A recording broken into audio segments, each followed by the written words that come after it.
တောင်ကိုရီးယားထုတ်လုပ်ရေးတစ်ခုပါထွက်ရှိပြီးဆိုတဲ့က Netflix platform မှာနိုင်ငံပေါင်း12နိုင်ငံရဲ့ကြီးစုမှုအများဆုံးစာရင်းထိပ်ဆုံးကိုပြင်းပြင်းထန်ထန်တက်လှမ်းသွားခဲ့တဲ့ကြီးစုသူထောက်ခံမှုနဲ့အတူအမှတ်9.3ရထားပြီးကြော်ကြားတဲ့လက်စားချေအရှင်ကားပါပြီးစိန်ကားအတွက်ကြော်ကြားတဲ့ပါရမီရှင်ဒရိုက်တာလေးချန်ငင်ဖြစ်ပါတယ်။တရုတ်ဆောင်ခင်ကျောင်းစီအကြောင်းကိုတော့တေချာမိတ်ဆက်နေစရာမလိုတော့ပါဘူး။ဒီတခါသူမကဘဲလေးကစွန်လေးကိုသွေးစွန်းနေတဲ့တိုက်ပွဲမြင်ကွင်းအဖြစ်ပြောင်းလဲကချက်ရသူအတွက်လက်စားချေမဲ့ဇလန်းကိုဘလို့စွမ်းဆောင်ထားလဲကြည့်ကြရအောင်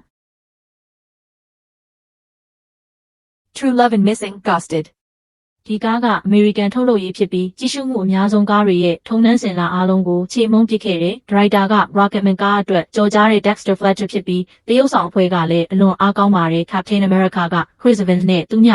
9 James Bond ဇာတ်ကားကခေါင်းဆောင်မင်းသမီး Ana de Armas တို့ပါဝင်တရုတ်ဆောင်ထားပါတယ်ဇလန်းကတော့အချစ်ဇလန်းနဲ့ရောက်နေတဲ့အမေရိကန်စစ်သားဟောင်းကောင်လေး Chris Evans ကနိုင်ငံတကာထောက်လှမ်းရေးလှုပ်ဝက်ကြံစီမှုတွေကိုမတော်တဆရောက်သွားတဲ့အခါဘလောက်ပဲအခက်ခဲတွေကြုံရမလဲဆိုတာပါကြည့်ပြီးသွားရင်ဒီလိုချစ်ဆက်လန်းမျိုးကိုမင်းတို့ချပေးတာအရန်ပြင်းထန်လွန်းတယ်လို့ပဲသင်ခံစားရလိမ့်မယ်။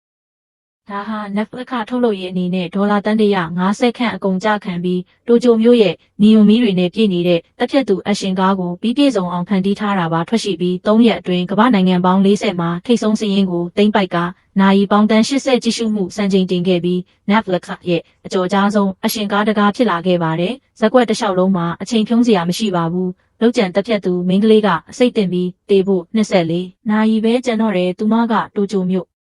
ရဲ့မြေအောက်ကဘာကိုဖျက်တမ်းပြီးနီယိုမီတွေအောက်မှာအပြင်းထန်ပောက်ကွဲထွက်နေတဲ့တိုက်ပွဲတွေဆင်နွှဲက Cyberpunk ပုံစံအလင်းအမြန်လက်စားချေတဲ့ဇလန်းပါ